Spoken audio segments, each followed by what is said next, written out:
Let's put the TM808 into action by finding, pinpointing, and estimating the depth of a target. The volume will increase and the meter will read higher when the instrument is passed over a buried metal object. When the target is close to the surface, the meter may go full scale and the volume of the beep will increase to maximum. Remember, when searching in the auto position, the detector must be kept in motion when trying to find the center of the target. If the detector is stopped over the target, the sound of the signal will fade. Cross the suspected target area from at least 2 directions, noting the area of loudest sound and meter indication. This procedure of Xing over the target pinpoints the target center. When using the no auto position, a surface target can appear to be very large. This is normal. The target must be narrowed down to determine its location more accurately. Pass over the target area from at least 2 different directions.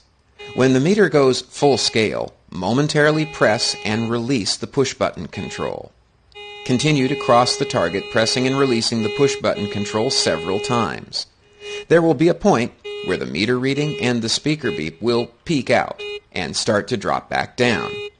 It's at this peak that the front loop is over the buried metal object. Pressing and releasing the push button while the target is under the loop will shrink the signal and make pinpointing easier.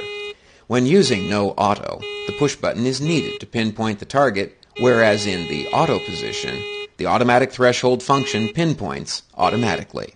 The most efficient way to search an area is to use a grid-like pattern over the area selected. Try to keep the grid lines no more than 5 feet apart. Make several passes in one direction, then turn 90 degrees and make several more passes to assure that you haven't missed any buried objects. The target will usually be pinpointed under the front loop or antenna. Sometimes deeper targets will appear to locate closer toward the rear of the instrument. Usually this will be no more than 3 or 4 inches from the rear of the front loop, even for the deepest targets. Once the center of a target has been pinpointed and marked, the approximate depth it is located in the ground can be determined by using the following triangulating method. Move off to one side of the pinpointed target center mark. Set the automatic threshold to the no auto position. Press and release the push button on the handle. Move directly towards the pinpoint mark, stopping when the target first begins to respond. At this point, the distance from the center of the front loop or antenna to the pinpoint mark is the approximate depth the material is buried in the ground.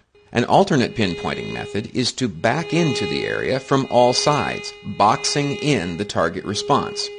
The target will be located at the center of the box. The TM808 is an advanced tool for finding larger, deeper objects. All of us here at White's Electronics want you to have the best experience with your detector as possible. As sophisticated as your detector is, it will perform even better as you gain experience with its use and learn its incredible capabilities. Happy hunting!